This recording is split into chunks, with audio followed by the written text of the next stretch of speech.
Hello students, education with Suparna চ্যানেলে তোমাদের সকলকে স্বাগত। আজকের আমি তোমাদের সাথে শেয়ার করব বিএ সোশিওলজি অনার্স এবং জেনারেল সেকেন্ড সেমিস্টার ডিএসসিসি এবং এমডিসি এর কিছু 10 মার্কস 5 মার্কসের কোয়েশ্চেন আনসার তোমাদের সাথে শেয়ার করব। তো তোমরা 10 আর 5 মার্কসের প্রশ্নগুলো দেখে নাও। জজমানি ব্যবস্থা বলতে কি বোঝো, এর বৈশিষ্ট্য সংক্ষেপে লেখো। 2 নম্বর, জজমানি ব্যবস্থার অবক্ষয়ের কারণগুলি লেখো। 3 নম্বর, ভারতীয় জাত ব্যবস্থার বৈশিষ্ট্যগুলি লেখো। 4 নম্বর, উপজাতি বলতে কি বোঝো, ভারতীয় উপজাতি সমাজের মূল সমস্যাগুলি লেখো। 5 নম্বর, বিবাহের সংজ্ঞা দাও, বিবাহের প্রকারভেদগুলি আলোচনা করো। 6 নম্বর, গ্রাম বলতে কি বোঝো, সনাতনী ভারতবর্ষে গ্রামীণ সংগতি সম্পর্কে লেখো। 7 নম্বর, স্বয়ংসম্পূর্ণ গ্রাম সমাজ বলতে কি বোঝায়, স্বয়ংসম্পূর্ণ গ্রাম সমাজের বৈশিষ্ট্য উল্লেখ করো। এই প্রশ্নগুলোর আমি উত্তরও তোমাদের জন্য রেডি করেছি, সেটাও তোমাদের সাথে শেয়ার করব। সাজেশন ওয়াইজ এই প্রশ্নগুলো তোমরা খাতায় লিখে নাও এবং স্ক্রিনশট নিয়ে নিতে পারো। তো চলো তোমাদেরকে প্রশ্নের উত্তরগুলো শেয়ার করি। প্রথম প্রশ্ন, জজমানি ব্যবস্থা বলতে কি বোঝো, এর বৈশিষ্ট্য সংক্ষেপে লেখো। তোমরা দেখতেই পাচ্ছ আমি জজমানি ব্যবস্থা বলতে কি বোঝো ছোট করে একটা সংজ্ঞা দিয়েছি এবং বৈশিষ্ট্যগুলো আলোচনা করেছি। জজমানি প্রথা হচ্ছে বংশ পরম্পরা ভিত্তিক, আর এর আরও কিছু বৈশিষ্ট্য, যেটা হচ্ছে জজমানি ব্যবস্থা আদান প্রদানের মধ্যে মুদ্রার পরিবর্তে দ্রব্য প্রদানের নীতি মুখ্য ছিল। আর জজমানি প্রথায় শান্তি ও সহযোগিতা একটা মাধ্যম ছিল, বড় মাধ্যম। অর্থনৈতিক নিরাপত্তা এর দ্বারাই সুনির্দিষ্ট হতো। আচ্ছা, এখানে জাতি বর্ণের ভিত্তিতে মানুষের পেশা ও দায়িত্ব নির্ধারিত হতো।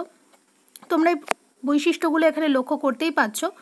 আচ্ছা, নেক্সট হচ্ছে জজমানি ব্যবস্থার অবক্ষয়ের কারণগুলো। এই যে প্রশ্নটা, এর কারণগুলো এখানে আমি তোমাদের সাথে শেয়ার করছি। দেখে নাও। প্রথম পয়েন্ট হচ্ছে আধুনিকীকরণ, দ্বিতীয় পয়েন্ট হচ্ছে শিক্ষার প্রসার, এবং তৃতীয় পয়েন্ট হচ্ছে সামাজিক সচেতনতা, 4 নম্বর পয়েন্ট অর্থনৈতিক পরিবর্তন, এবং 5 নম্বর হচ্ছে সরকারের নীতি। জাত ব্যবস্থার বৈশিষ্ট্যগুলি লেখো।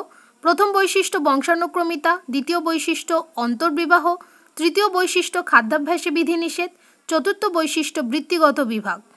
তোমরা এই যে বৈশিষ্ট্যগুলো লক্ষ্য করছো, এখানে দেখো আমি ছোট ছোট করে সুন্দর করে কিছু বৈশিষ্ট্য উল্লেখ করে দিয়েছি, তোমরা কিন্তু এগুলো ভালো করে দেখে নাও।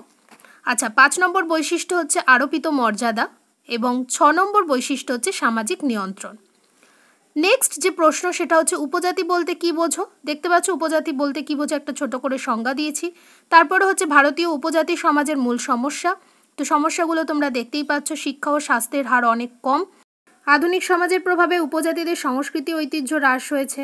তারপরে হচ্ছে অর্থনৈতিক সামাজিক রাজনৈতিক ক্ষেত্রে তারা শোষণের শিকার হচ্ছে। তারপরে উপজাতি সম্প্রদায়ের মধ্যে দারিদ্র্যের হার অনেক বেশি, যার জন্য তাদের অনেক চাহিদা পূরণে, তাদের মৌলিক চাহিদাগুলো পূরণে অক্ষম হয়ে পড়ছে। বনভূমি সংরক্ষণ নীতি বা ভূমি দখলের কারণে তাদের জীবনযাত্রার মান কঠিন হয়ে পড়ছে। উপজাতি ভাষা সংস্কৃতি অবহেলা দেখা যায়। নেক্সট প্রশ্ন হচ্ছে বিবাহের সংজ্ঞা দাও, বিবাহের প্রকারভেদগুলি আলোচনা করো। বিবাহ হলো এমন একটি সামাজিক প্রতিষ্ঠান যা সাধারণত দুটি মানুষের মধ্যে একটা আইনগত আনুষ্ঠানিক মিলন। আচ্ছা, এর প্রকারভেদগুলো হলো, দেখো খেয়াল করো, এক বিবাহ বা একগামিতা, 2 নম্বর হচ্ছে বহু বিবাহ বা বহুগামিতা, 3 নম্বর বাল্য বিবাহ, 4 নম্বর গোষ্ঠী বিবাহ, 5 নম্বর সমসংস্থ বিবাহ, 6 নম্বর অসমসংস্থ বিবাহ, 7 নম্বর স্বগোষ্ঠী বিবাহ, 8 নম্বর গোষ্ঠী বহির্ভূত বিবাহ, 9 নম্বর আয়োজিত বিবাহ। তো এখানে বিবাহের প্রকারভেদগুলি আমি আলোচনা করেছি, তোমরা এগুলো খাতায় লিখে নাও কিংবা স্ক্রিনশট নিয়ে নিতে পারো। নেক্সট প্রশ্ন হচ্ছে গ্রাম বলতে কি বোঝো, সনাতনী ভারতবর্ষে গ্রামীণ সংগতি সম্পর্কে লেখো। তো এখানে দেখতে পাচ্ছ গ্রাম বলতে সাধারণ ছোট জনবসতি এলাকাকে বোঝাচ্ছে, গ্রাম একটি সামাজিক একক। তারপরে দেখো সনাতনী ভারতবর্ষে গ্রামীণ সংহতি সম্পর্কে এখানে লিখেছি, গ্রামীণ সংহতি ছিল একটি জটিল প্রক্রিয়া।